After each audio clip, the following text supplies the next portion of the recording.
นี่คือเป็นภาพบรรยากาศในถ้ำหินปูนพี่น้องนี่คือถ้ำหินปูน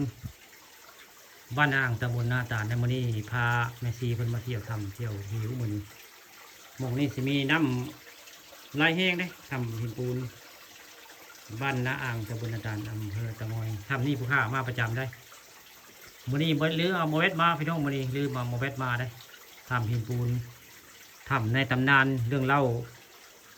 เรื่องเก่าบ่เล่าก็ลืมได้ประวัติถ้ำอันนี้มีไอ้นางไหว้พังได้ไอซอกเพิ่นเล่าเรื่องถ้ำอันนี้แต่เพิ่นผู้เว้าเพิ่นตุยอยู่ได้เรือแต่ตำนานได้ไอซอกเว้าขาในฟังเพิ่นเว้าเท่าถ้ำอันนี้เพิ่นเคยมาได้เพิ่นเคยมาหาเฮ็ดยามเดือน11เพิ่นว่าเฮ็ดข้าวงันเพิ่นเว้าเพิ่นมาความค้อนหมู่นี้ก็มียาคูเพิ่นมานอนมาจำพรรษานี่ในบริเวณถ้ำนี่ไงมีวิทยาศาสตร์แต่มาบ่เห็นเพิ่นนะถ้าเพิ่นไปใส่ประวัติมันก็คือหม่องนี้คือถ้ำหินปูนที่ไอ้ชอบเพิ่นย่างความค้อน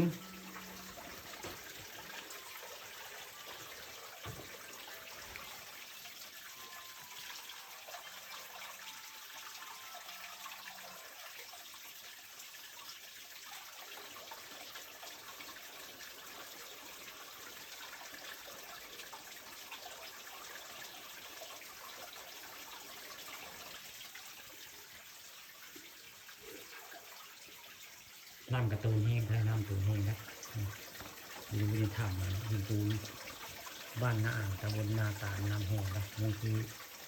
ถ้ำในตำนานนะที่ไอ้โชคบรรหารในเพิ่น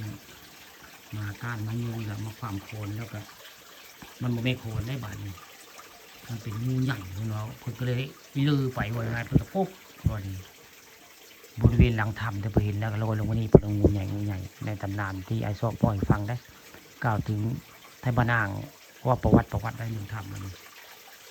ถ้ำงูใหญ่ในตำนานถ้ำหินปูน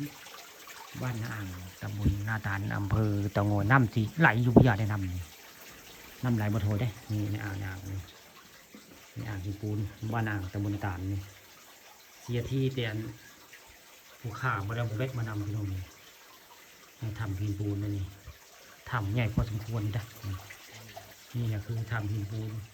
บ้านอ่างตำบลนาตาลอำเภอตะโงมาทำกัน3 คนได้เมซีแล้วก็ลูกมงคลได้มาทำกันเมซีก็อยู่ทางนอกไปละเพื่อนนั่งสมาธิได้เพื่อนอยากเห็นถ้ำหินปูนถ้ำงูใหญ่ในตำนานไว้นี่